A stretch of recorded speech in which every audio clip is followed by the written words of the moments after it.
Overflows.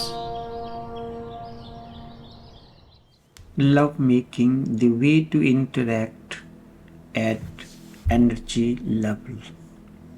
Very often I speak on one topic and leave it incomplete purposely. Recently I spoke on several such topics: meditation, the living relationship with existence; meditation, the spiritual anesthesia; love making, the way to interact at energy level.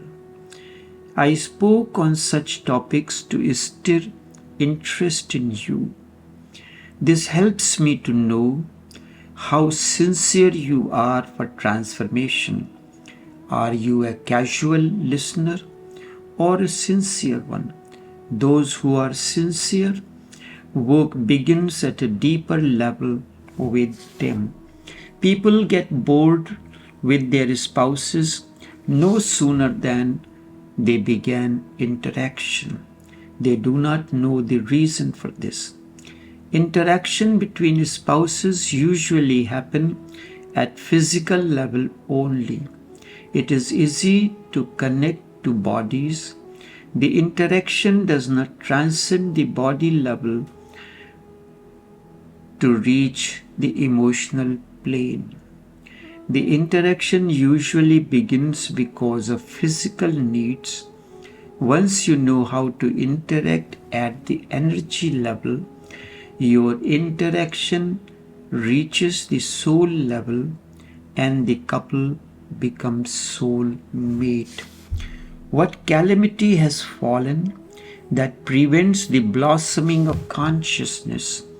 The result is, out of thousands of seeds, only a few continue the process of flowering while the rest vanish without blossoming.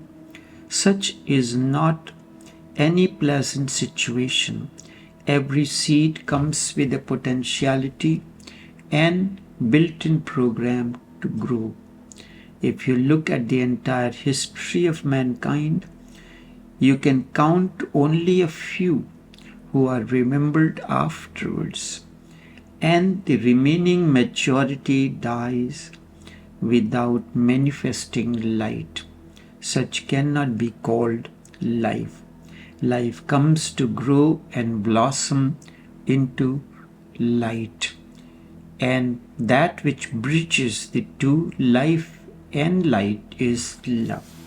Love has many dimensions. You have to understand these and then live to experiment and grow.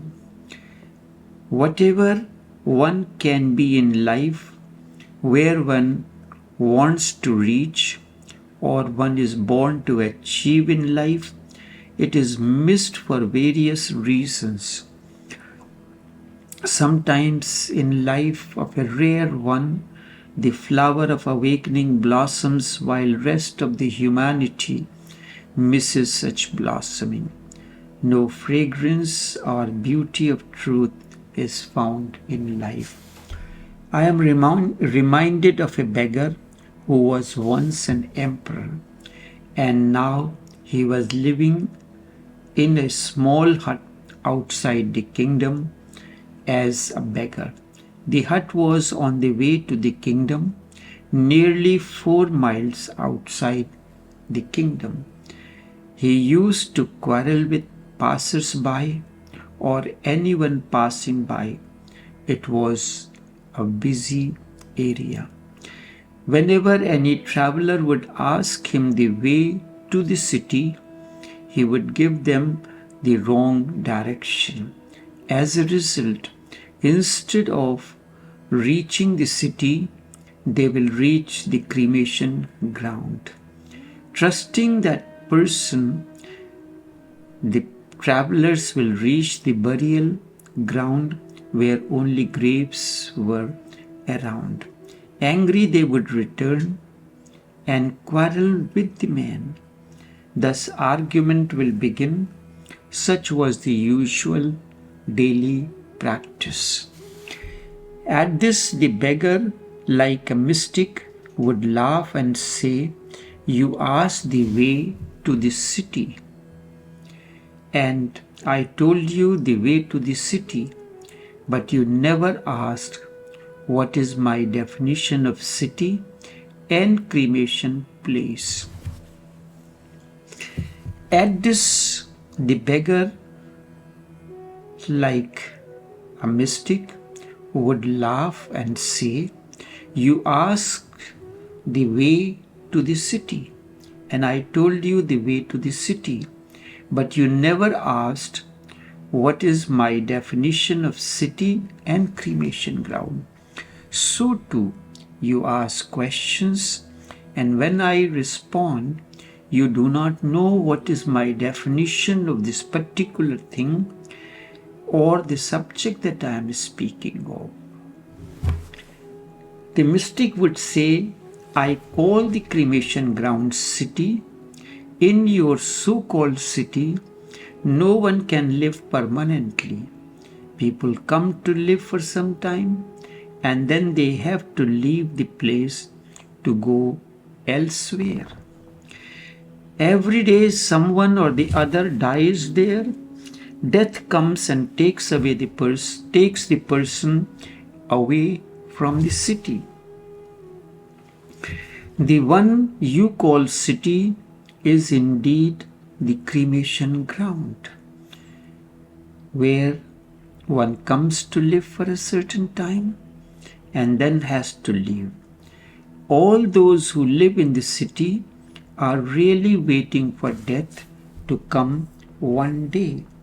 The place I call city is where, if someone comes, he lives there permanently. No one can take his place. Once anyone comes, he settles there permanently. Seems the person was mad in the eyes of the world." This is the normal way of looking at a mystic. Seems the person was mad in the eyes of the world. All the wise understand and said, "What you understand in life is not life really."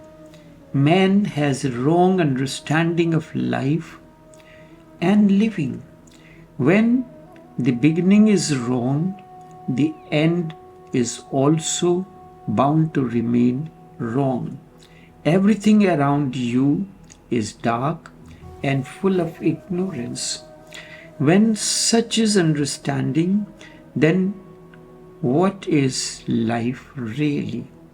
And what is the way to understand and reach a life that is eternal beyond birth and death?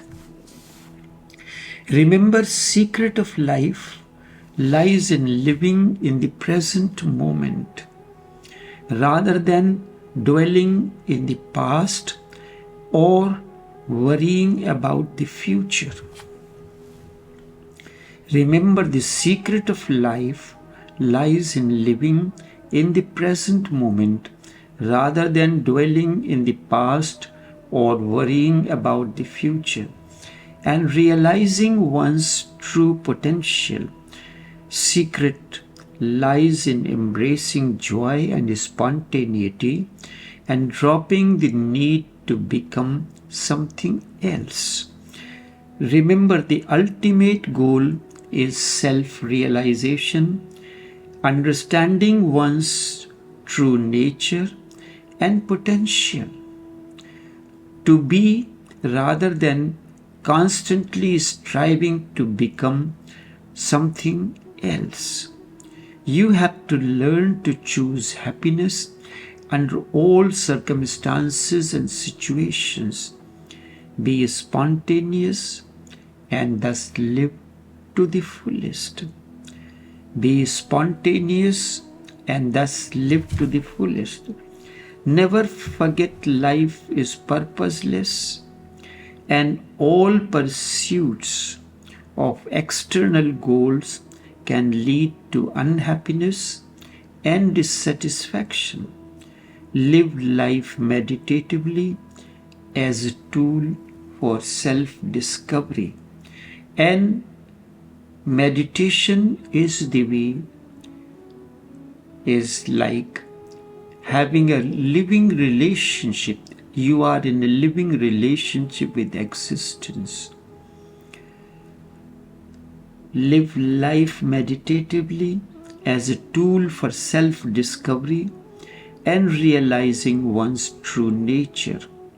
Truth is not something to be discovered outside of yourself. Truth is not something to be discovered outside oneself, but rather something to be realized deep within.